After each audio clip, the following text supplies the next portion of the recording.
Donc, je laisse la parole à Amandine pour qu'elle puisse faire un tour des tables et déjà présenter les intervenants et intervenantes. Bonjour tout le monde. On arrive en même temps que le café, alors j'espère qu'on va vous faire le même effet, à savoir qu'on va ensemble se réveiller et, euh, et penser dramaturgie sonore. Puis je trouvais ça rigolo qu'on arrive après la discussion de tout à l'heure où on était très high-tech à parler de caméra, de robotisation, de numérique, de tout ça. Nous, on va vous parler de son. Et je suis très, très heureuse d'avoir une super belle table avec moi. On va se poser la question de c'est quoi créer pour l'audio, comment on fait ça, pourquoi on le fait et comment on le diffuse. Vous le savez, pendant la pandémie, beaucoup de gens ont réagi en enregistrant des pièces et en les mettant en ligne. Et nous, on se pose la question, mais comment on crée spécifiquement pour le son?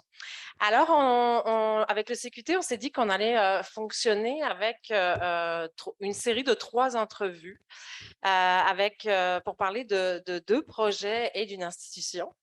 On va tout d'abord parler du projet Alapi, qui est un documentaire sonore. Ensuite, on va parler des Amours extraordinaires. Et après ça, on aura la chance d'avoir une discussion avec Annie, qui est là pour représenter Audio, la plateforme de Radio-Canada. Donc, si vous voulez bien, je vais commencer avec vous, mesdames. Je vous présente à ma gauche Marie-Laurence Rancourt, qui est, je vais te faire ta bio, attention, tu me corriges si jamais je me trompe, diplômée en anthropologie et sociologie. Elle a confondé Magnéto en 2016, un lieu où elle invente, imagine et crée de nombreux projets, qu'ils soient documentaires sonores, pièces de théâtre, performances scéniques ou récits. Elle a également animé de 2019 à 2020 la série d'entretiens Jour et Nuit qui était consacrée à la pensée et à l'art. À titre de réalisatrice, elle a signé plusieurs projets en collaboration notamment avec le CATSU ou le Musée des Beaux-Arts. En 2016, elle a signé une série intitulée Lieu de parole pour Radio Cannes et elle est aujourd'hui directrice générale et artistique de Magnéto. Est-ce que j'ai bien fait ça? Yay! Avec elle, je vous présente Laurence Dauphiné, qui travaille en création multidisciplinaire à titre d'interprète, d'autrice, de metteuse en scène, de scénariste et de réalisatrice. Ai-je oublié quelque chose?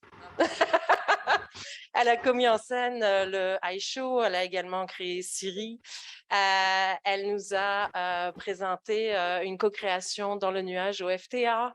Elle développe également des projets avec le Centaure et à titre de scénarisatrice et réalisatrice, Laurence a récemment lancé son balado Bâtarde, co-réalisé avec Transistor Média.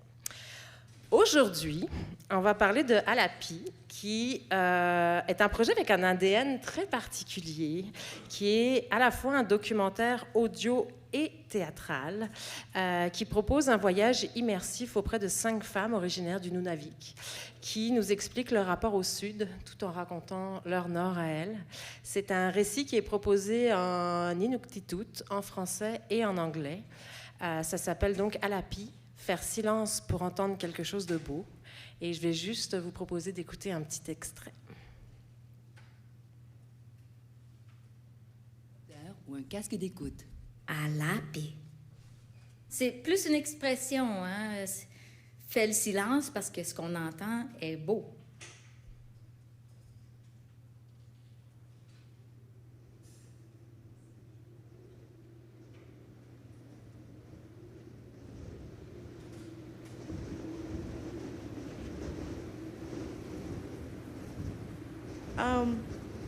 It's too bright. I closed my eyes.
On a fait silence ensemble pour entendre quelque chose de beau.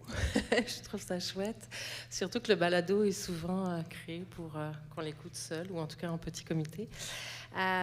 Marie-Laurence, est-ce que tu pourrais nous raconter la naissance du projet puis ce qui a permis la naissance d'Alapi?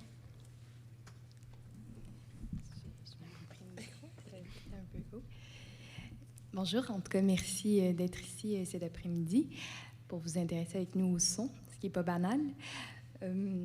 Ouais, la genèse d'Alapi, mais Laurence pourrait aussi en parler parce qu'on était toutes les deux présentes au départ. Il y avait cette idée quand même de créer un projet qui allait tout de suite prendre deux formes. Donc, il y aurait un prolongement théâtral, mais qui débuterait par un projet sonore. L'idée était quand même d'utiliser ce que la radio, ce que la balado sait faire de mieux, c'est-à-dire donner la parole et écouter les autres, donc de tendre nos micros à ces jeunes femmes-là. Évidemment qu'on ne connaissait pas au départ et qu'on a appris à mieux connaître. Mais déjà, il y avait cette envie quand même de travailler à partir du sonore pour éventuellement arriver à travailler aussi du côté d'un spectacle théâtral, donc d'utiliser le son pour imaginer du théâtre. Alors, pour ce qui est peut-être de la genèse plus spécifique de la rencontre de ces jeunes femmes-là, ou du projet d'enregistrement lui-même, ça s'est étendu sur pratiquement 1 an de séances d'enregistrement ponctuelles. Et puis, peu à peu, ce projet a pris forme, mais je dirais que sa vraie forme, et je ne sais pas, Laurence, si tu serais d'accord avec moi, mais je pense que oui, pour en avoir discuté déjà avec toi, mais je pense que la vraie forme aussi de ce projet-là, c'est la recherche, c'est-à-dire qu'au départ, il n'y a pas grand-chose, il n'y a pas une grande idée, sinon un désir, une intuition, une envie, puis ensuite, c'est de se demander qu'est-ce qu'on peut faire, qu'est-ce que c'est même, comment le balado peut nous permettre, ou la radio, parce qu'on peut aussi s'amuser à confondre les deux. Qu'est-ce que ça peut nous permettre d'entreprendre comme recherche dans le cadre qu'on s'est donné, qui est très flou par rapport à ce projet-là. Donc, c'est un vrai projet de recherche quant à ce que peut le sonore, et peut-être même de ce que peut le sonore au théâtre, et ce que peut le théâtre pour le son aussi. Pour toi, comment il est né pour toi en tant que metteuse en scène, ce projet-là? En fait, il y a le projet comme metteuse en scène, il est né vers le OFTA 2018, quand on avait à peu près une demi-heure de contenu sonore. Et puis, on a commencé à explorer qu'est-ce que ça pourrait être scéniquement. On en avait vraiment aucune idée.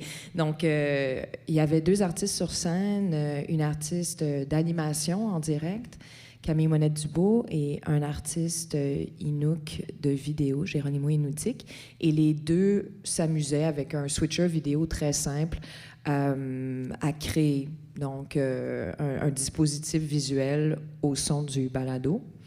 Et ça a été vraiment un moment super précieux où on a vu, OK, ça fonctionne, ça fonctionne pas, on peut collaborer avec cette personne, on peut pas collaborer avec cette autre personne.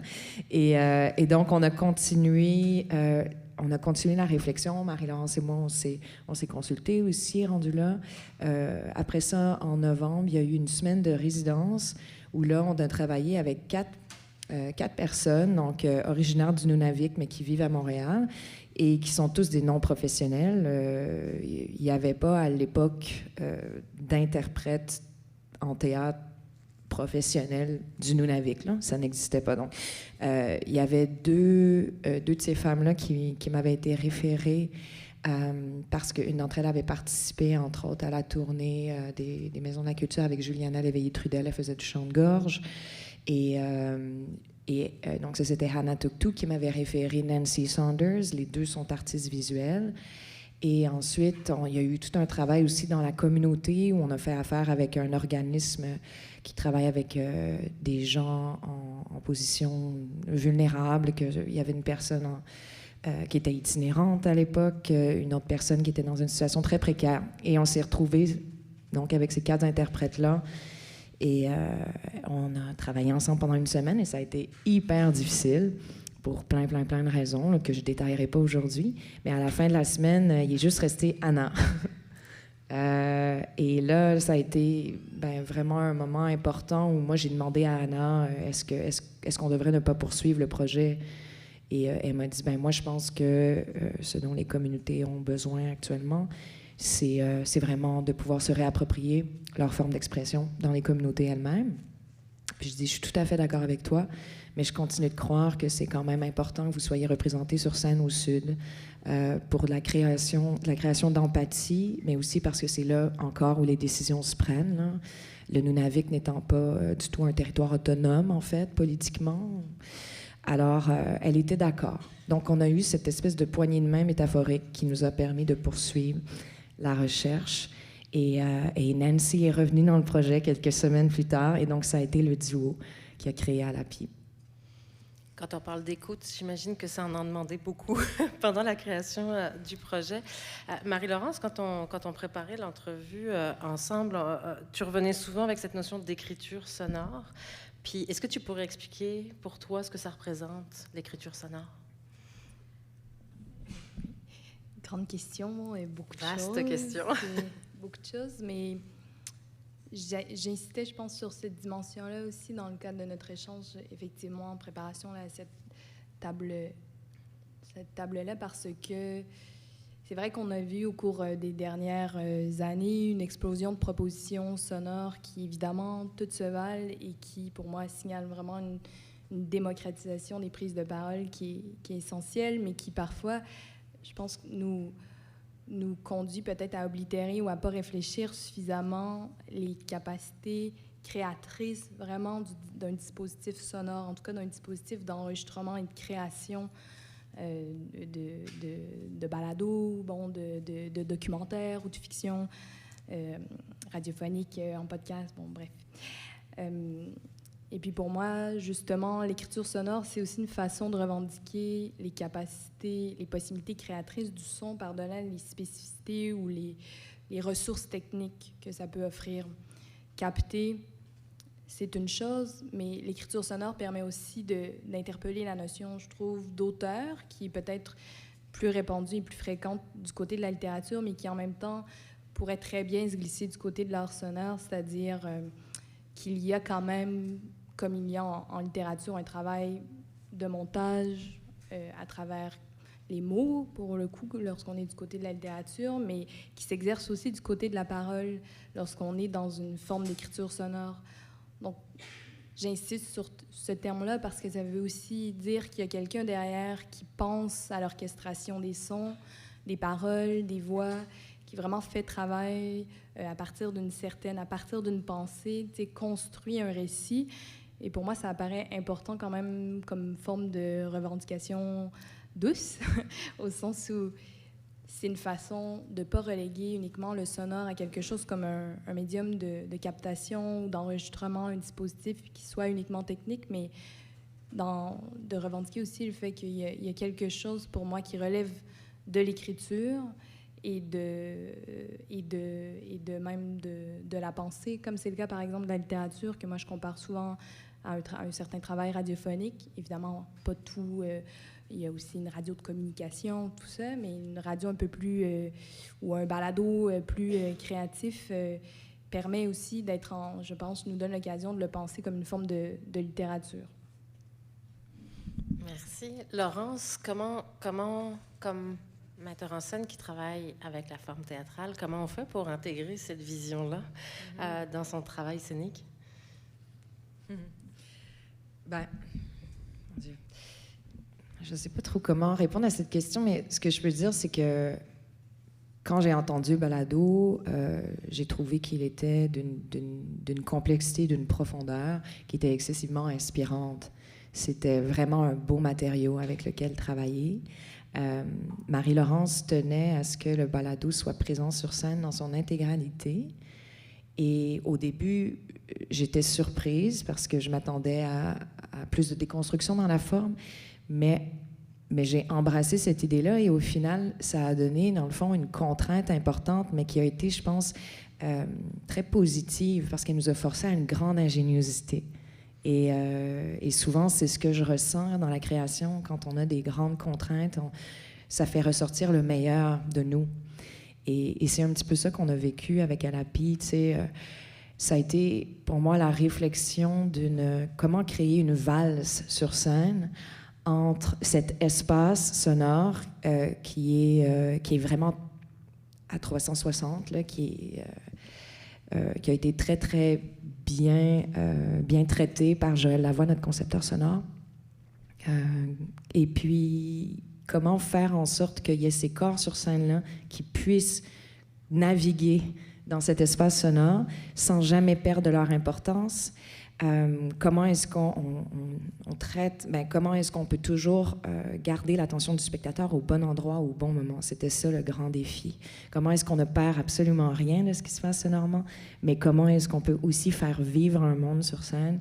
Et ça a été vraiment quelque chose qui s'est fait avec beaucoup de naturel, en fait. C'est ça qu'on disait l'autre jour, c'est un processus qui s'est fait de manière fluide. Le processus, il a été difficile à plein d'autres égards, mais cette adaptation-là s'est faite de manière très fluide et très organique aussi avec les deux interprètes qui, elles-mêmes, se sentaient vraiment représentées par le balado. Puis en fait, la première fois que Nancy l'a entendu, elle s'est tout de suite sentie transportée chez elle. Donc ça a permis déjà de partir sur une base de confiance. Et je pense que ça a été ça le secret. Est-ce qu'il y a eu un défi dans le fait que souvent le balado est pensé pour nous être mis dans le creux de l'oreille, mais que soudainement, comme on l'a fait tout à l'heure, quand on arrive à ta mise en scène, on va l'écouter tous ensemble, on va l'écouter complètement d'une autre manière. Oui. Est-ce que ça a créé des enjeux pour toi, parfois, d'avoir ces deux niveaux, finalement, au sein d'une même œuvre? Non, parce que oui, Alapi est très, très intime. En fait, c'est ça sa grande force, c'est que c'est un balado avec une certaine radicalité dans le rythme. Mais ça a vraiment servi le spectacle dans le sens où, en groupe, la communauté vit vraiment un changement de rythme cardiaque intérieur ensemble. C'est ce qui marque le plus les gens et c'est souvent ce qu'ils apprécient le plus de l'œuvre. Et moi, je suis ravie, en fait, qu'on ait réussi à, je pense, amener un autre type de dimension parce qu'il y a un aspect voyeur dans la version scénique de la pièce qu'il n'y a pas, évidemment, dans le balado, mais qui, je pense, ajoute quelque chose d'assez intéressant dans le déplacement qu'on voulait créer chez le spectateur. Quand je dis voyeur, c'est que, pour ceux qui ne l'ont pas vu, il y a une façade de maison sur scène et il y a une petite fenêtre et en fait, on voit l'action seulement à travers la petite fenêtre. Donc, on est un peu comme quelqu'un qui a été transporté dans une communauté nordique et qui a perdu ses points de référence et qui regarde à l'intérieur de la maison quelqu'un qu'il ne connaît pas. Mais ça a vraiment dynamisé complètement l'expérience du spectateur, cette espèce d'inconfort-là qu'on voulait que les gens ressentent face à cet univers qui ne leur est pas familier. On voulait les forcer à s'engager dans la radicalité de l'œuvre, à ne pas leur donner tout cru dans le bec. C'est un peu, en fait, à l'antithèse de souvent les scénographies théâtrales qui sont pensées en ouverture, où on offre. À Alapi, c'est le contraire, on cache. Et l'intimité est intéressante parce que elle est dans la vie de ces deux jeunes femmes-là qui partagent leur intimité devant nous. Et quand elles ne veulent pas qu'on les voit, elles vont se cacher, elles vivent des choses entre elles, pour elles, elles chantent entre elles, pour elles, sans nous le montrer. Donc, je ne sais plus trop si je réponds à la question, mais... Tu réponds à plein de questions, c'est ça qui est très beau. Malheureusement, comme je vous disais à tous quand on s'est parlé, on n'a pas beaucoup de temps pour chaque discussion. Je pense qu'on aurait pu faire 3 heures avec chacun d'entre vous, tant il y a de couches et de sous-couches, de sens de discussion, de propos. Ce que je vous propose, c'est qu'on va mener les 3 entrevues, puis on va réunir les questions à la fin, parce que je pense qu'il y aura beaucoup de questions transversales. En tout cas, moi, j'en avais beaucoup des questions transversales. Juste avant de passer au projet suivant, j'avais juste... Il y a une question moi, qui m'a toujours un peu titillée dans ce genre de choses, c'est comment est-ce qu'on traite le non-verbal dans une œuvre sonore? Parce qu'on le sait, on est des êtres d'interaction, mais notre interaction se situe à beaucoup de niveaux. Comment on fait pour... c'est une œuvre, on l'a entendu, et c'est un choix conscient, ce qu'on vous a fait écouter, de tout cet environnement sonore qui est proposé à l'API. Mais comment on gère le non-verbal? Et après ça, comment on le transpose sur scène, ce non-verbal-là? Et c'est une question intéressante parce que je pense que justement, le son permet aussi d'enregistrer le non-verbal jusqu'à un certain point, c'est-à-dire qu'il y a cette capacité-là, je trouve, en tout cas dans certains types d'enregistrements, à la fois de capter le réel, donc c'est-à-dire la surface concrète des choses, là, le monde tel qu'il nous apparaît, et en même temps, dans le montage, de reconduire aussi la partie symbolique du monde, hein, ce qui est aussi ce qui tient le monde ensemble. Il n'y a pas juste la face concrète des choses, c'est pas suffisant au réel. Il y a aussi quelque chose comme du symbolique, de l'imaginaire. Et j'ai l'impression que tout ce non-verbal-là peut intervenir justement dans un certain type de montage. C'est-à-dire que la parole, oui, est récoltée, mais elle n'est pas suffisante. Juste dire le monde, juste entendre des gens s'exprimer sur le monde, il me semble que le montage arrive ou parvient à restituer quelque chose du non-verbal. Dans le cas du théâtre, ce que je trouve intéressant dans la transposition aussi que Laurence a imaginé, c'est d'amener le théâtre vers une forme en tout cas sortir d'une forme de littérarité, donc de s'éloigner aussi uniquement d'un théâtre qui soit conçu autour d'un texte, mais aussi, évidemment, ici, le son joue le rôle de texte, mais il y a quand même quelque chose qui, sur scène, prend vie à travers, évidemment, à travers le son qui crée l'espace, comme l'éclairage qui crée l'espace. Donc, le son aussi, cette capacité, en parlant de non-verbal, à lui seul créer des espaces, nous introduire dans des endroits, par exemple, faire entendre un train qui arrive, tout de suite, on se retrouve tous dans une gare en ce moment.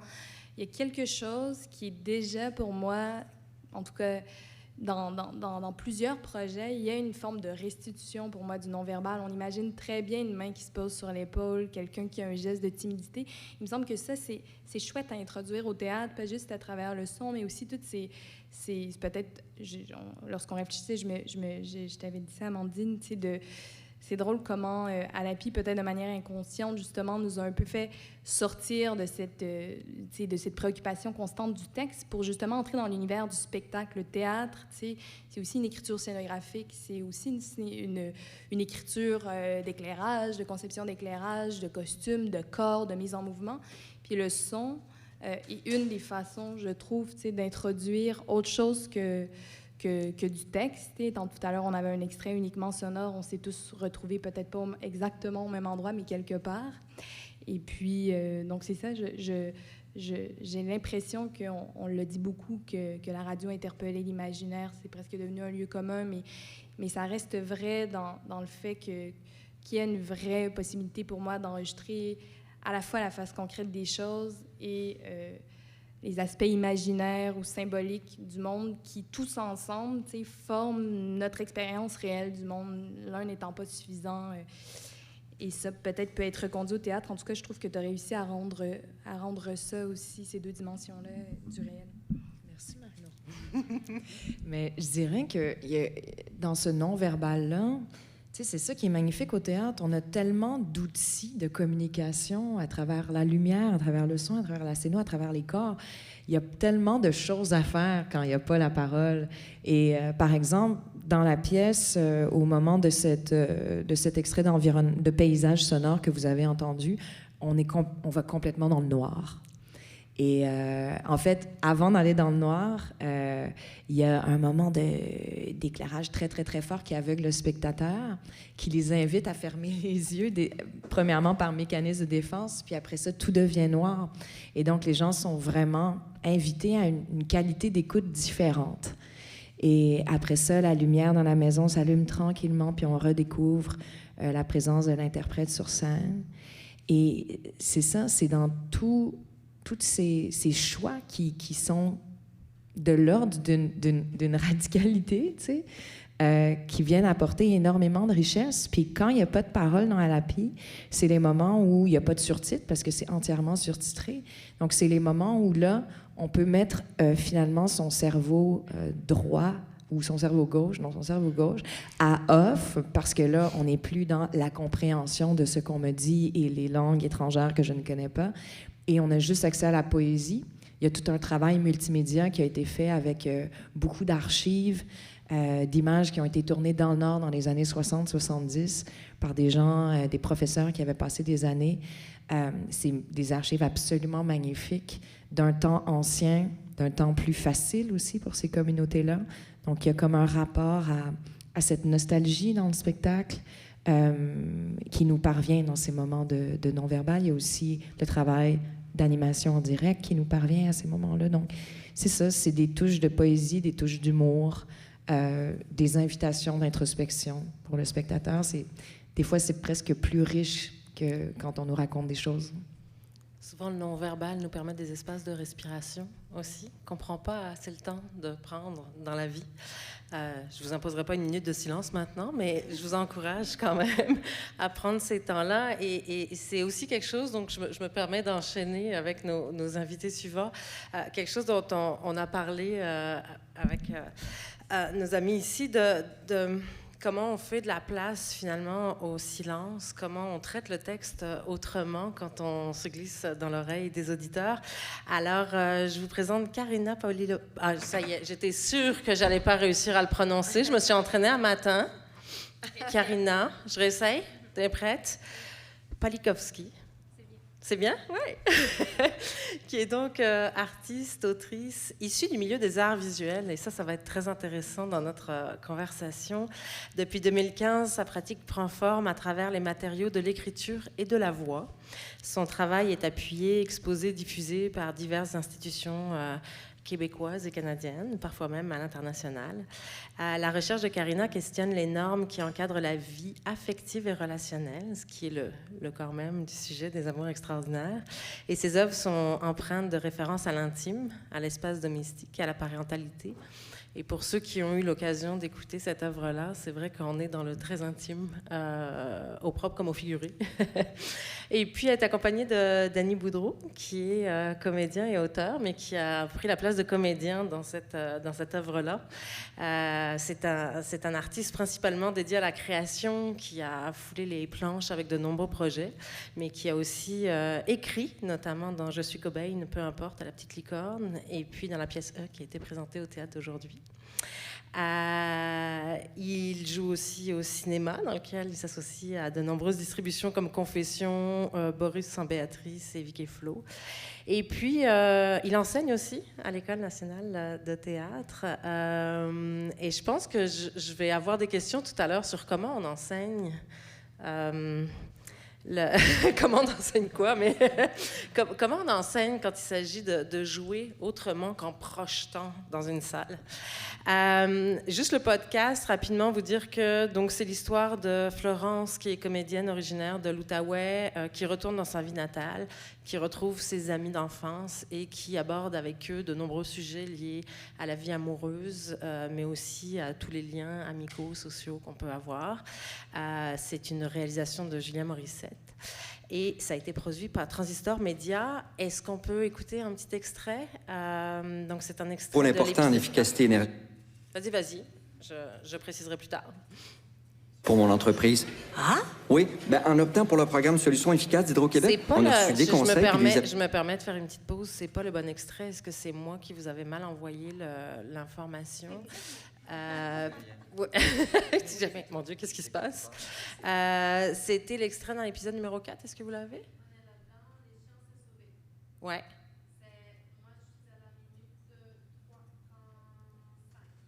Je vous ai mal envoyé les minutes. Tu crois que c'est ça? Toi, tu sais pas le minutage exactement. Excusez-nous. C'est les joies du direct. On est en train de... Ouais, c'est ça. C'est celui que je pensais vous avoir envoyé. Est-ce que toi, tu as une proposition tant qu'à y être? On va improviser. Mais vous pouvez partir à partir du début de l'épisode. Oui, ça va être plus simple. Oui. Merci. Toutes mes excuses. financier pour moderniser nos équipements. Ça fait qu'on a diminué nos dépenses et nos émissions de gaz à effet de serre. On n'est pas dans le... Toute une performance. Oui, on est dans la pub, c'est pour ça. Ben, en ligne à hydroquebec.com/solutions efficaces. On parlera de mode d'affaires tout à l'heure, de modèle d'affaires. 3, 2, 1. C'est la faute Audio. d'Annie s'il y a de la pub. Avant de commencer, on voulait vous dire que dans Les Amours extraordinaires, il y a quelques moments olé olé. Le contenu pourrait ne pas convenir à toutes et à tous. Bonne écoute.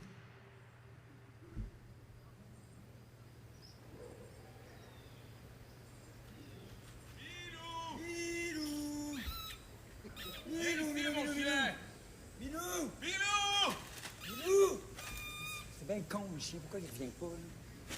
Bilou! Faut pas être loin. Bilou, viens ici! Viens voir papa! Bilou! Viens voir papa! Papa, il y a des belles traites pour toi. Papa, il y a des belles traites pour toi. Regarde, c'est naturel. Oui, mais papa, really? Pourquoi pas de daddy tant qu'à y être? Je sais pas comment dire ça, c'est la première fois que je perds un chien. Non, mais t'es pas son père. Ben là, on s'en fout, là. Lui, il sait pas là, que je suis pas son père. Je veux juste le retrouver. Là. Ça Bilou! fait 4 jours qu'on l'a, il sait pas son nom, ça sert à rien de l'appeler. Arrête, c'est quand même un peu de ta faute. Si tu l'avais pas laissé partir non plus. Je l'ai pas laissé partir, c'est un chien, on est dans un parc à chiens. Tous les chiens sont détachés, savais-tu, moi, qu'il allait en profiter pour se sauver? Si tu m'avais écouté, ça serait pas arrivé. Bon, le docteur en comportement canin. Peux-tu m'expliquer comment t'aurais pu prédire ça, toi? Ben là, c'est évident, lui. Je veux dire, ça fait 4 jours qu'on l'a. Il est pas habitué à nous autres, là. Lui, la seule affaire qu'il veut, c'est retourner dans sa famille. Non, mais c'est nous, sa famille, à cette heure. Tu sais, son autre famille, il l'aimait tellement qu'ils l'ont vendu sur Kijiji à n'importe qui. N'importe qui. Oui, n'importe qui. OK, là, je t'ai cœuré, OK? On peut-tu juste le retrouver? S'il te plaît. Hey, je me sens mal, je m'excuse. Ah non, c'est moi qui ai été mal. Je sais pas quoi faire. On va le retrouver, là. J'ai confiance, OK? Milou! Milou! Merci beaucoup. On a trouvé la réponse. C'était la pub, la réponse à notre petit bug. Grande question que celui des modèles d'affaires où on reviendra tout à l'heure. Mais là, des pubs sur audio. mais il faut bien réussir à vivre de tout ça. Alors, Karina, tu as un parcours un petit peu particulier puisque tu arrives, comme on disait tout à l'heure, des arts visuels. J'aimerais qu'on commence par t'entendre nous raconter comment, quand on vient des arts visuels, on fait pour réussir à créer pour l'audio, donc qui est comme de l'autre côté du spectre des arts. Bien, en art visuel, il y a quand même des pratiques en art audio à la base. Mais moi, ma pratique était en performance puis en dessin. Comment ça s'est fait? C'est que quand j'ai commencé ma maîtrise en 2015, j'avais comme un grand corpus en dessin de grand format. Puis, à un certain point, j'ai été tannée de la matérialité des œuvres puis de la complexité liée aux espaces d'exposition, au vernissage, puis tout l'aspect social qui venait avec ça. Puis, j'ai décidé que je voulais créer des expositions qui étaient seulement audio, puis de questionner un peu jusqu'à quel point qu'on peut simplement raconter une exposition pour qu'elle existe. Donc, puis de la rendre aussi très accessible par le biais d'une œuvre audio qui serait transmise via les plateformes de diffusion en ligne. Donc, c'était vraiment de rendre accessible, de voir comment que le spectateur peut imaginer une œuvre, puis jusqu'à quel point on doit faire pour que ça existe. Donc, est-ce qu'on peut juste le transmettre par les mots puis l'écriture? Comment le projet est né, en fait? Parce que je sais que c'est une commande qui a été faite, finalement, quelque part. C'est un projet qui est né d'une idée puis qui, après, a profité d'un financement. Les Amours extraordinaires, c'est né d'une idée de Julien Morissette et moi-même. C'est des discussions qu'on avait à l'intérieur de notre relation affective, puis qu'on trouvait toujours fort intéressante, puis qu'on se disait, oh mon Dieu, ce serait vraiment chouette d'écrire un récit sur ça, d'écrire un récit de fiction qui aborderait justement les questions liées à la non-monogamie, puis une manière aussi de rendre accessible ce type de modèles-là qui étaient à ce moment-là moins nommés, moins connus. Disons 4 ans. Disons il y a 4 ans, mais par le temps que le projet existe, qu'on reçoive le financement, etc., puis que l'œuvre soit diffusée, là, oui, on parle de quelques années, mais ouais, c'était le corps du projet, c'était ça. Puis on avait déjà aussi écrit des œuvres ensemble d'autofiction qui abordaient la parentalité, tout ça. Donc, c'était comme un fil conducteur. Ouais. Et donc, c'est une œuvre qui a été créée pour l'audio. qui était conçu exactement pour que ce soit une œuvre audio, ce qu'on appelle ici un balado. Ouais. Est-ce que tu l'as écrit de manière différente que si tu l'avais écrit pour la scène, par exemple, outre le format, qui est donc pour ceux qui ne l'ont pas écouté, qui est un format en 6 épisodes. Est-ce que ton écriture a été teintée de cette forme-là? Oui, parce que on souhaitait en fait que tous les épisodes abordent différents personnages qui vivaient dans une forme de communauté, puis que ce soit vraiment par les échanges, les discussions, puis les échanges corporels, physiques, que le sujet puisse naître à travers la fiction toujours. Donc, tu sais, ce qu'on vient d'entendre, tu sais, évidemment, c'est un extrait qui ne parle pas de non-monogamie, tu sais, qui n'a aucun rapport, mais c'est vraiment par la vie quotidienne que ça permet justement que ces discussions-là aient lieu. Donc, dans chaque épisode, il y a des extraits de dialogue de la vie courante, puis c'est à travers ces moments-là qu'on capte un peu l'essence de chaque personnage, puis qu'est-ce qu'ils vivent au niveau amoureux, affectif, amical. Donc oui, c'est écrit vraiment uniquement par le dialogue.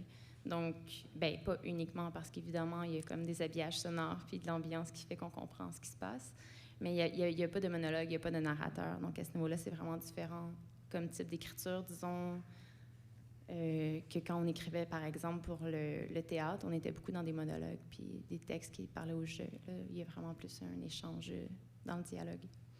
Mais tu me disais aussi, quand on s'est parlé, que ce dont on discutait tout à l'heure, de faire la place au silence, ou en tout cas aux entre-scènes, etc., quand c'est dans l'audio, c'est pas toujours simple, mais en même temps, c'est une manière d'explorer d'autres façons de le vivre. Oui.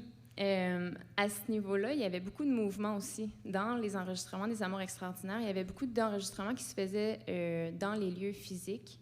Par exemple, il y a une scène qui se passe autour du feu. Bien, évidemment, on s'est tous retrouvés dans ma cour arrière, puis il y avait un feu, puis c'était le soir, puis il y avait les enregistrements des grillons, puis tout ça. Donc, il y avait vraiment des enregistrements in situ qui permettaient ça.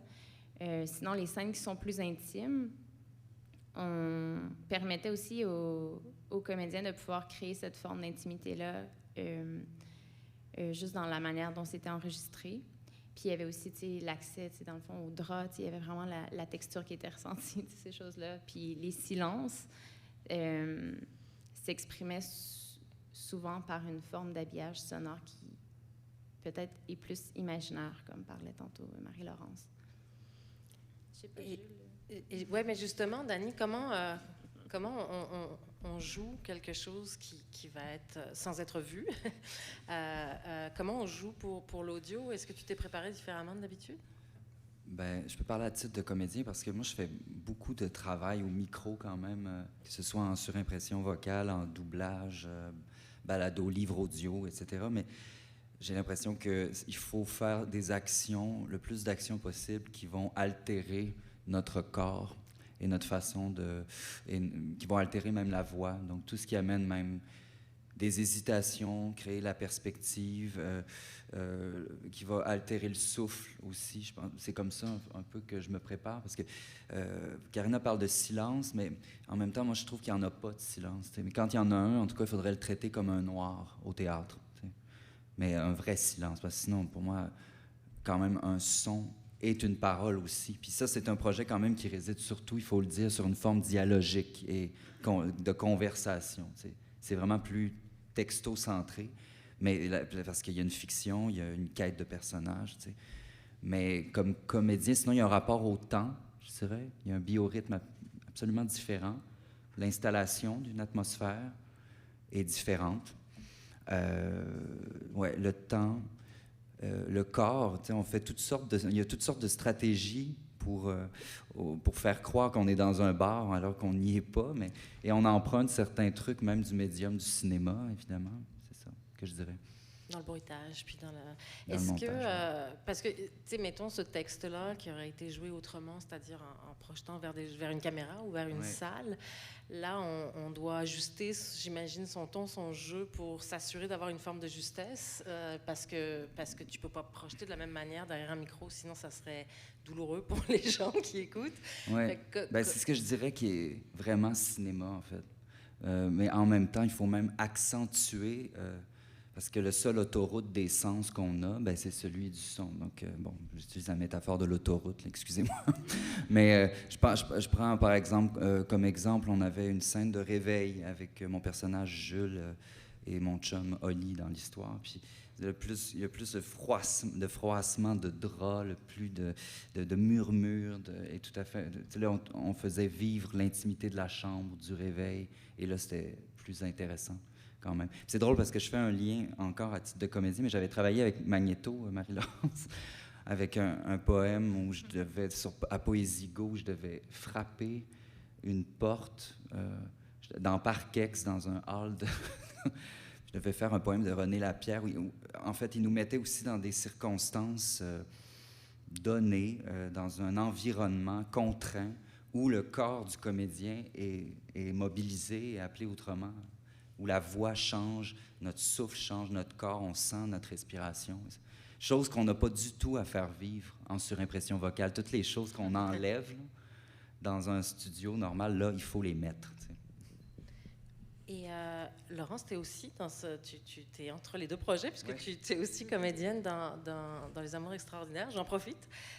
Est-ce que toi aussi, de faire de la fiction audio, est-ce que ça t'a amené à ajuster certaines choses ou à changer tes perspectives sur le jeu ou sur la manière dont on porte une histoire?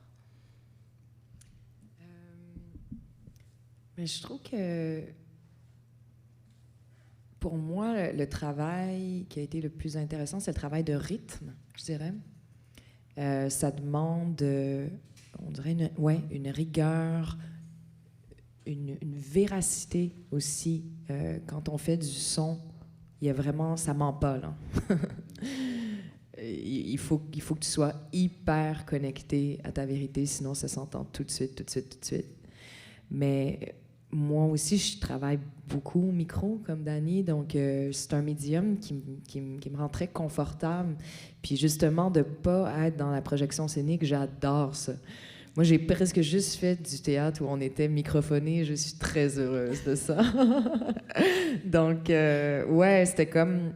Ouais, je me sentais vraiment comme du poisson dans l'eau et j'ai adoré la façon de travailler avec Julien Morissette à la réalisation parce que ben, j'ai fait l'amour, entre autres, en audio dans ce projet-là. Heureusement, c'était avec mon vrai chum. C'est toujours mieux. Puis on était effectivement dans un lit.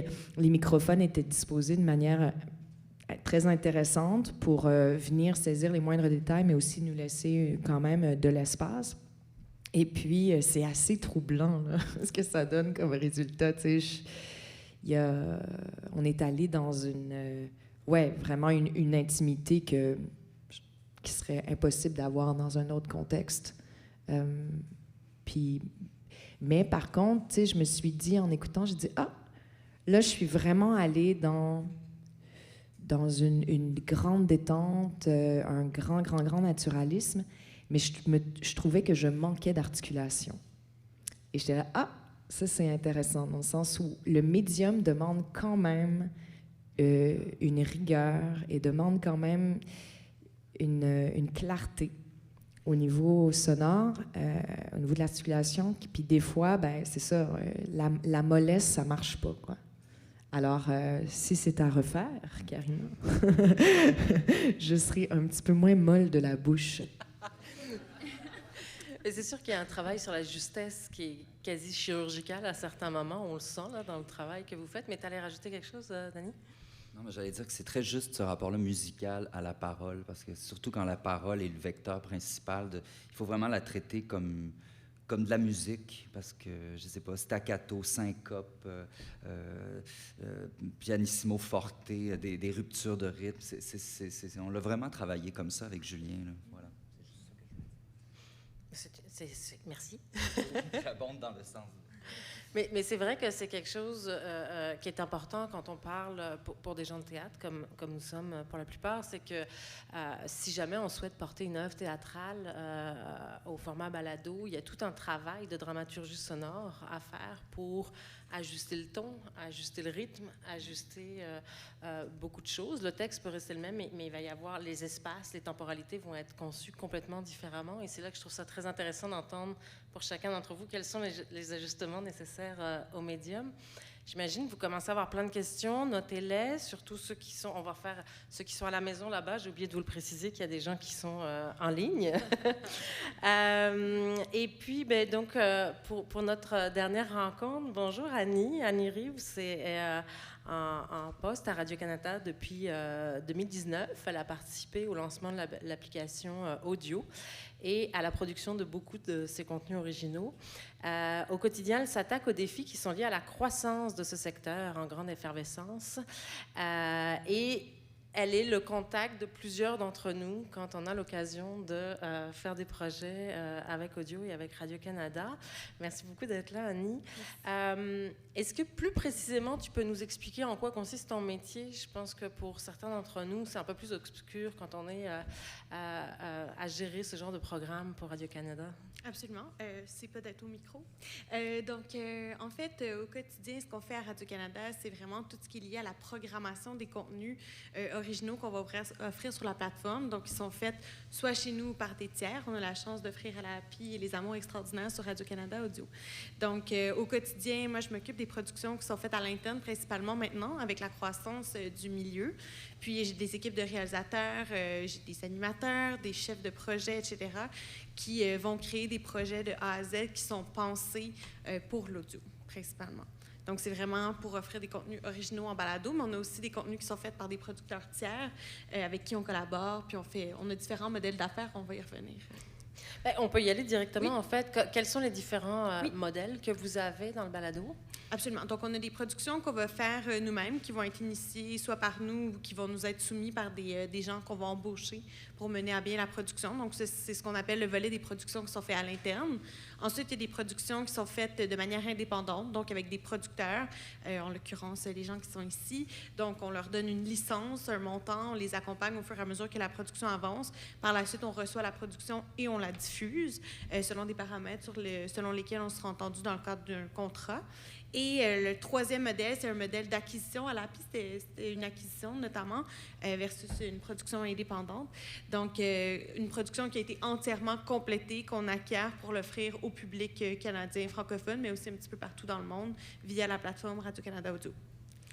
Et tu me disais, quand on se parlait, que vous avez eu une certaine démarche pendant la pandémie pour notamment essayer d'accueillir des projets théâtraux adaptés pour l'audio. Quels sont désormais je l'espère, nous sommes en post-pandémie, ou presque.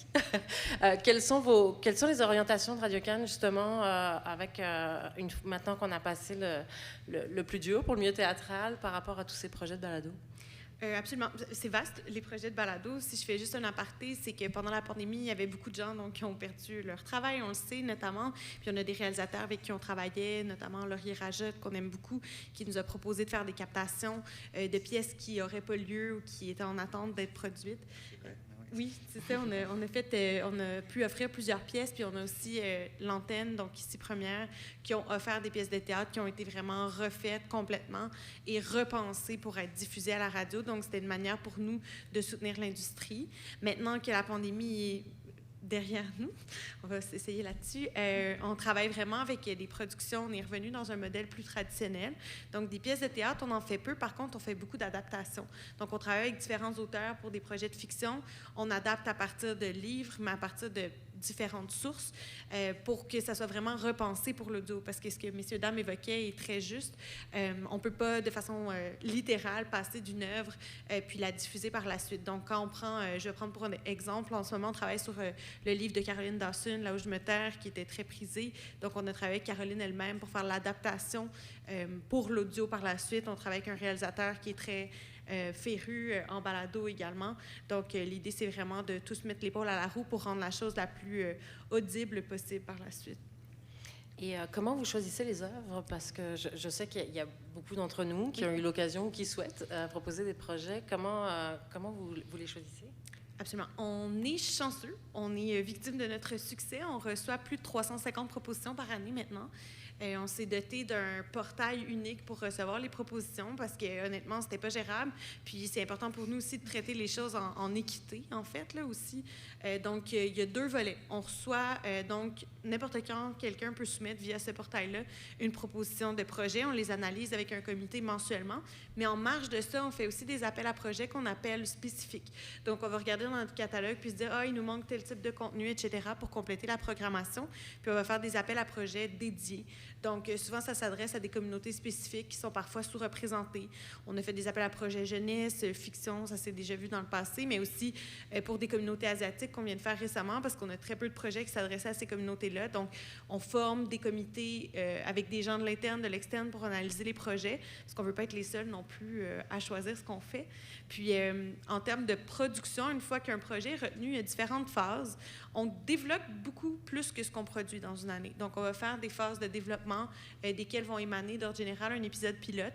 Cet épisode pilote-là va être écouté par des gens autant de l'interne que de l'externe. Donc, on a des comités d'écoute. Si vous avez envie d'y participer, je suis sûre que je peux trouver une façon de vous acheminer le lien. Puis, on reçoit des commentaires donc qualitatifs, quantitatifs qui permettent de bonifier les contenus, de faire des itérations le cas échéant ou d'aller directement de l'avant ou de laisser tomber le projet. Donc, ça dépend. Puis, une fois que ça, c'est fait, on va passer en production, donc faire la production selon le modèle qui aura été choisi au tout départ, donc une production interne, externe. Sinon, une acquisition, ça nous arrive vraiment une fois que c'est tout fait. Et je me permets la question, est-ce que vous avez la place à Radio-Can pour des projets qui sont plus exploratoires, qui sont plus champ gauche, on va dire? Quels sont vos critères, en fait, pour sélectionner le type de projet que vous proposez? Nos critères sont vastes, en fait, puis on est beaucoup dans une programmation qui est à long terme. Donc, tu sais, je sais à peu près pour les 18 prochains mois, je vous dirais ce qui va être mis de l'avant sur Radio-Canada Audio. Puis, c'est important pour nous d'aller dans 2 types de volets. On a un mandat de diffuseur public. Donc, nécessairement, on se doit de rejoindre le plus grand nombre possible de Canadiens. Cela étant dit, le balado est un médium de niche qui permet de rejoindre certaines tranches de la population une à la fois. Donc, dans la programmation, on veut rejoindre tous les groupes d'âge et tous les gens. Petit mandat. Donc, c'est important pour nous de pouvoir doser justement des contenus qui s'adressent à des masses, mais qui s'adressent aussi à des tranches de la population plus données. Puis ensuite, on travaille aussi à déterminer un peu c'est quoi la prochaine étape. On a beaucoup travaillé sur le storytelling, la façon de raconter les choses. Puis on a des projets exploratoires à l'interne actuellement sur justement comment mieux utiliser le son pour le rendre au service des récits qu'on veut raconter. On a fait des choses qui étaient avec, techniquement parlant, des avancées, notamment l'audio 3D, le binaural. Vous avez peut-être déjà entendu parler de ça. Certains voient ça comme des gadgets, d'autres voient ça comme une grande plus-value. Ça reste que c'est une expérience qui se fait au casque, donc ça peut être plus limitant. En même temps, pour des écoutes en groupe, des fois, ça peut être intéressant, à la SAT notamment, il y a des expériences comme ça qui s'en viennent. Mais nous, on essaie de voir justement c'est quoi la prochaine étape pour nous pour raconter les histoires autrement, en s'appuyant davantage sur le son, donc en adaptant des contenus, en faisant des fictions, mais pas que. Donc, vraiment de voir comment on peut bien traiter les choses à l'audio. Puis, dans tout ce qu'on fait, on accorde une immense importance à la qualité, à l'édition aussi, s'assurer qu'il n'y a pas de longueur, il n'y a pas de durée prédéterminée en balado. Donc, des fois, une série peut durer 5 épisodes, l'autre 8. Les épisodes sont de durée variable. Puis, j'aime bien dire, tant que c'est bon, là, honnêtement, c'est vraiment le dicton qu'on a au sein du secteur parce que tout est monté, puis pensé, calculé pour que ça soit le plus favorable pour l'expérience audio. Merci beaucoup. J'avais envie de laisser la place à la discussion. Alors, est-ce qu'il y en a parmi vous qui auraient des questions, des commentaires, des sujets qu'ils souhaiteraient voir abordés, que ce soit dans la salle ou en ligne? En fait, j'aurais une question. C'est aussi plutôt un commentaire à votre question sur le passage du non-verbal dans le son. Et en fait, dans mon expérience, je fais beaucoup d'analyse du mouvement.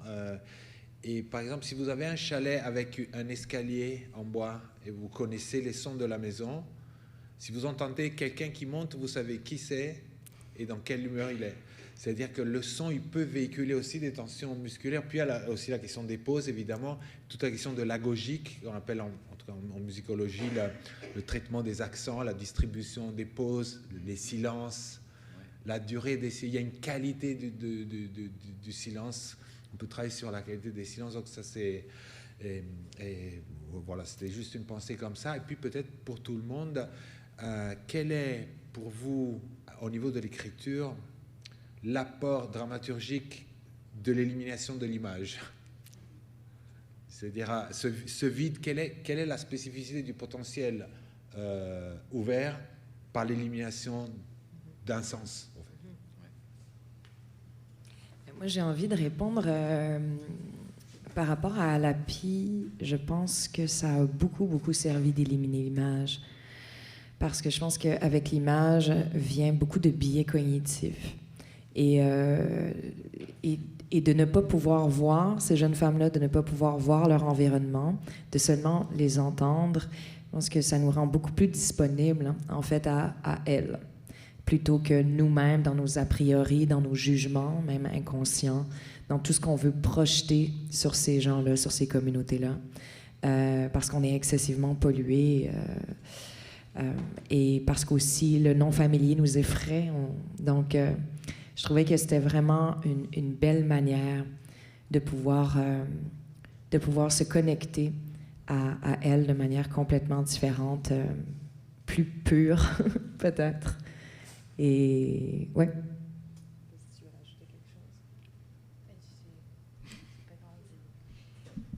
J'abonderais dans le même sens en disant que parfois c'est bien aussi qu'on nous fiche la paix, non, c'est pareil, mais il y a quelque chose de cet ordre-là pour moi, c'est une reconquête de liberté. Il y a quelque chose pour moi vraiment dans le son de cet ordre-là, de tout à coup, il y a une forme d'égalité des intelligences. On vit pas tous les choses de la même manière, ça ne se suscite pas chez nous, on nous impose pas de vivre les choses non plus de la même manière, de voir la même femme lorsqu'on entend une voix, d'être dans le même lieu. On a une expérience, on a des représentations du monde tellement différentes les uns des autres. J'ai l'impression que le son nous rend notre liberté jusqu'à un certain point. Je suis assez d'accord avec Laurence aussi sur le fait que pour moi, la grande force aussi de ce médium-là, c'est tout à coup en nous sortant des apparences, puis des artifices aussi de l'image, permet d'entendre d'autres types de rapports à la parole, au langage. Moi, c'est là où je pense qu'il y a une vraie force, puis c'est là où je pense que ça devrait être employé, c'est-à-dire de nous faire entendre d'autres rapports au langage, donc des façons différentes aussi de s'exprimer. Tout le monde ne s'exprime pas de la même façon, tout le monde n'est pas à l'aise non plus de la même manière dans la communication. Sortons aussi de la communication pour aller vers des paroles incarnées, tu sais. Donc, moi, j'ai l'impression qu'il y a ce potentiel-là aussi, puis je dirais qu'il y a aussi de l'image, que le son est une information, est une image. Tu sais, je les opposerais pas de manière aussi drastique. Il y a quelque chose toujours dans le son, cette chose étrange. Je suis contente, tu sais, aujourd'hui qu'on en fasse une chose très familière. C'est pas très étrange. À la Pi, pas une expérience très étrange. Quelque chose de... Je pense qu'on a peut-être évidemment notre sens dominant, c'est la vue, mais je suis contente aussi que le son, tout à coup, devienne quelque chose d'aussi banal que l'image, et qu'on les oppose plus, qui suscite lui-même ses propres images avec peut-être plus de liberté au sujet que nous sommes. Je rajouterais seulement que je pense que de ne pas avoir eu de caméra dans ce processus documentaire-là a permis, en fait, un vrai rapprochement. Je pense que la caméra peut menacer très facilement. Les gens ne se sentent pas aussi à l'aise de se livrer, d'aller dans des zones peut-être de vulnérabilité, d'intimité. Je pense que le micro, on a plus tendance à l'oublier. Et Marie-Laurence, en fait, c'était plus facile, j'ai l'impression, pour toi de t'effacer derrière ton micro que derrière une caméra qui ne fait pas du tout partie du quotidien des gens. Annie avait quelque chose. Je ne sais pas si Dani, je te voyais t'avancer, mais je savais pas si j'ai un petit truc à dire, mais tu peux le dire. Très brièvement, j'allais abonder dans ce sens-là. En fait, c'est que hors fiction, notamment, d'enlever la caméra, ça nous permet d'avoir accès à des choses auxquelles on n'aurait pas nécessairement accès avec une caméra. Donc, d'avoir cette primeur-là, en fait, qu'on oublie le micro. Puis, comme nous, on s'adresse à toutes les tranches de la population, ben, ce sur quoi on tape beaucoup, c'est que on stimule l'imaginaire autrement chez les plus jeunes publics. Donc, c'est vraiment une autre façon de construire des images mentales. C'est vraiment une alternative au temps écran. Tu sais, c'est dans l'air du temps de parler de ça. Donc, de pouvoir soustraire l'image, ça permet de construire autrement et de se créer des images mentales autres. Je dirais que la valeur ajoutée en ce qui concerne les amours extraordinaires. Excusez. Ouais. Je savais que j'allais le faire. J'espérais ne pas le faire. Je l'ai fait. Voilà. Mais arrête-moi si je me trompe, Karina, mais j'ai l'impression que ça libère des corps. Les corps arrivent avec un poids historique. Et que là, c'est une fiction qui parle d'une diversité de désirs. Alors, on ne sait pas précisément ce qui fait que les couples ou les gens sont attirés les uns envers les autres. Et ce mystère-là est très intéressant. Et je trouve que, souvent, comme comédien, on est pris avec notre casting et puis notre voix en a un autre. Alors là, on peut naviguer un petit peu plus librement. Si je peux ajouter aussi, je trouve que le fait de ne pas avoir d'images, de visuels qui appuient le texte permettait que le spectateur, l'auditeur, était beaucoup plus situé à l'intérieur de l'œuvre, donc à l'intérieur des scènes et non comme un personnage extérieur. Donc l'intimité que le micro créait faisait vraiment qu'on peut avoir l'impression de faire partie de la tablée, d'être au souper, d'être un peu invisible, mais quand même être présent plus que d'être un personnage extérieur qui observe la scène. C'est vrai que je rajouterais que comme auditeur aussi, ça nous demande une disponibilité qu'on n'a pas forcément dans d'autres circonstances, à savoir que si je prends Les Amours extraordinaires, il y a quand même beaucoup de personnages et ça va me demander à moi d'être vraiment complètement disponible et j'ai plus mes repères de lui c'est un petit brun, lui c'est un grand blond. Il va falloir que j'aille chercher des repères ailleurs d'une autre manière. Et qu'on se laisse porter beaucoup plus. Il y a comme quelque chose du lâcher-prise aussi, je trouve, quand on est dans une écoute comme celle-là. Dans l'API aussi, il y a vraiment un lâcher-prise dans le rythme que tu nous proposes, etc. Et je trouve que ça fait complètement partie de l'expérience. Est-ce que vous avez d'autres questions? Moi, j'en ai plein des questions. Moi, si on me laisse, j'en ai plein des questions, mais est-ce que vous en avez?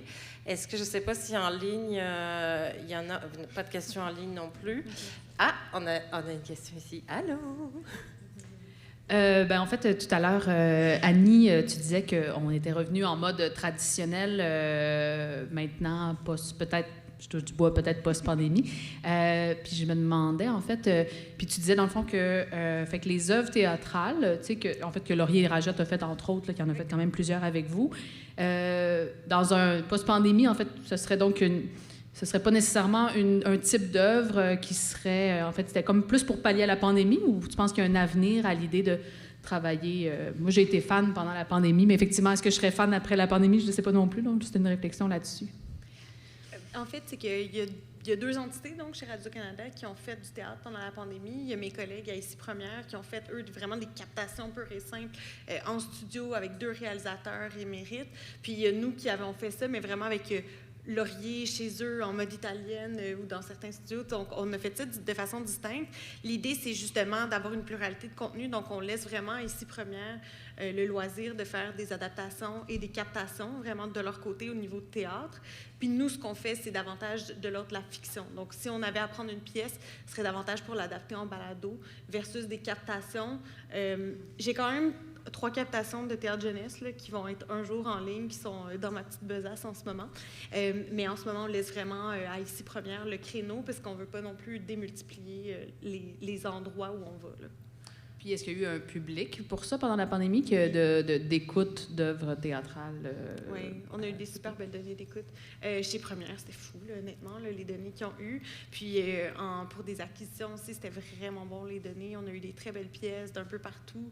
J'étais vraiment fière de pouvoir offrir ça au public. C'est sûr que nos données d'écoute chez Audio, tout contenu confondu pendant la pandémie, c'était incroyable, les données qu'on avait, le lien qu'on a réussi à créer avec le public, puis le rôle qu'on a pu jouer également. Puis on continue de le jouer au jour d'aujourd'hui. Puis ce qui est intéressant avec notre médium, c'est que c'est du contenu qui est consommé sur le long terme. Donc, la API est encore consommée sur audio, va continuer de l'être tant qu'il est là. Donc, il y a des écoutes qui se font ponctuellement. C'est sûr qu'il y a un plein d'auditoires quand on lance un contenu qui se fait, mais par la suite, ça continue. Là. Super. Les gens se sont ennuyés du théâtre, gang, c'est cool. Je peux vous confirmer aussi que nous, chez Porte-Parole, les balados ont connu un grand nombre d'écoutes, en fait. Oui. Ça a été bon, la pandémie, pour vous faire redécouvrir certains contenus qui, dans notre cas, existaient déjà auparavant. Moi, j'ai oublié un petit aspect à votre question. En fait, ce qu'on fait aussi, ça va être des contenus qui vont être davantage connexes à des pièces existantes. T'sais, on travaille avec Porte-Parole, notamment en ce moment. On a travaillé avec sur Pas perdu récemment, donc pour offrir une version audio. Donc, ça va être quelque chose de distinct d'une captation pure de la pièce en tant que telle. Oui, ben, si je peux préciser, chez Porte-Parole, par exemple, on s'en vient avec un projet qui part de la Polytechnique et du féminicide de 89. Et donc, il va y avoir la pièce et le balado est un projet connexe. Ça n'est pas la pièce. C'est vraiment une autre proposition qu'on fait. Puis effectivement, Radio-Canada nous disait qu'il s'ouvrait beaucoup à ce type de proposition qui est d'aller dans la complémentarité des formes. Puis, autoportant, là, cela étant dit, il faut vraiment que les œuvres vivent indépendamment l'une de l'autre. C'est important pour nous de ne pas être non plus un levier de vente de billets. C'est vraiment de façon distincte. Pas perdu, notre volet est sorti après la pièce. Donc, on vient permettre aussi une durée de vie plus grande, parfois, que les représentations. Donc, il y a une belle complémentarité aussi là-dedans. Moi, j'avais une question pour vous. En tant que, je suis quelqu'un qui aime beaucoup les arts vivants. J'aime être en salle. J'aime voir des gens. Et par définition, quand je suis en salle, je suis captive. À moins que je décide de me lever, de faire un coup d'éclat, mais je me garde une petite gêne en général. Donc, il y a quelque chose de très captif. Comment est-ce qu'on crée pour l'audio, et on l'a un peu abordé tout à l'heure quand on parlait de vidéo aussi, mais à savoir que la personne n'est pas captive, qu'on ne sait pas dans quelles conditions elle va écouter l'œuvre, on ne sait pas si ça va être dans des écouteurs, si ça va être avec d'autres personnes, est-ce que ça va être en voiture ou dans son lit enfermé et complètement concentré. Donc comment on joue là-dessus en ne sachant pas exactement dans quel contexte ça va être, quel temps les gens vont prendre pour l'écouter? J'espère que peut-être le théâtre devrait apprendre. En fait, je pense ça me fait penser aux représentations décomplexées qu'il y a de plus en plus, là, où on permet à une femme qui allaite d'entrer dans une salle. En fait, faudrait peut-être, je sais pas, ça pourrait être, faudrait peut-être inverser la question, en fait, savoir comment le théâtre pourrait s'inspirer. Non, je dévie, là. Non, mais tu me vois venir un petit peu. La question, et en fait, c'est qu'on est dans l'inspiration des pratiques à une autre, mais tu sais, pour le théâtre, la manière dont il est fait actuellement, on est très souvent dans un format où on est plus captif. Et créer, cela dit, c'est une vraie question aussi, mais créer pour des gens dont on ne sait pas le niveau d'attention, et on ne sait pas non plus... moi, je me dis d'écrire pour quelqu'un qui va mettre l'histoire dans le creux de son oreille en étant tout seul dans sa bulle, ou d'écrire pour des gens qui vont écouter tous ensemble, peut-être en ayant des pauses, discussions. J'imagine que ça influence l'écriture et la manière dont on joue le projet. Mais j'ai l'impression que les gens soient captifs ou pas, parce que c'est pas parce qu'ils sont captifs qu'ils ont une bonne attention non plus ou une qualité d'écoute. Je pense que moi, je suis une créatrice qui pense beaucoup, beaucoup aux spectateurs. Quand je crée une œuvre, là, je sais que ça a peut-être moins été la mode à une certaine époque. Moi, je trouve ça super important de me dire, OK, qu'est-ce que les gens vivent à chaque instant?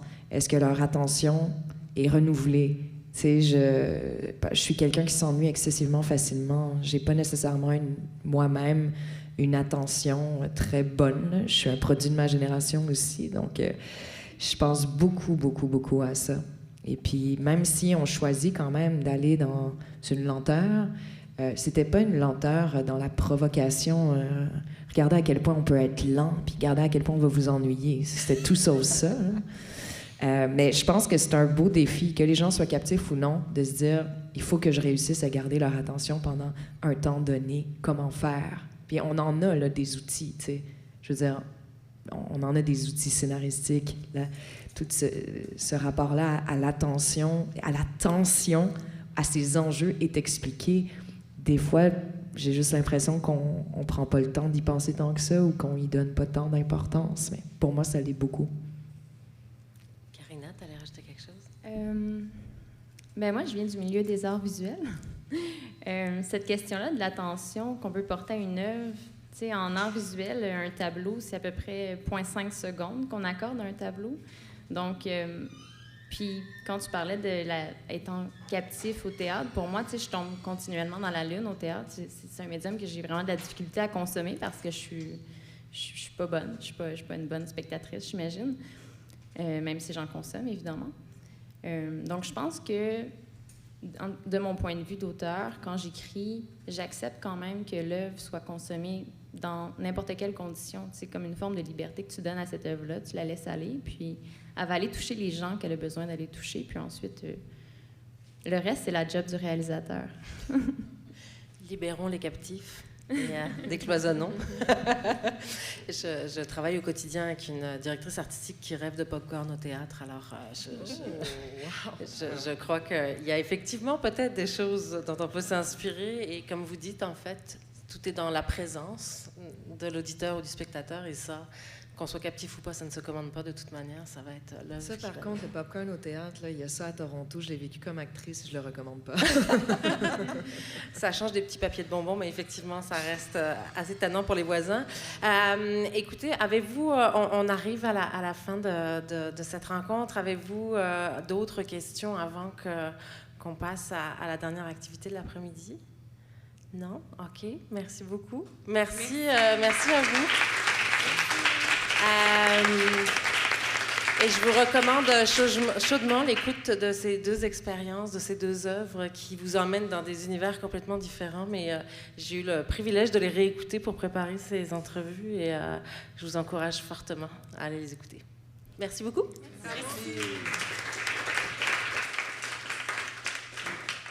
Merci encore. Le son est vraiment un sens que pour moi est très important. Donc, j'étais ravie de vous écouter.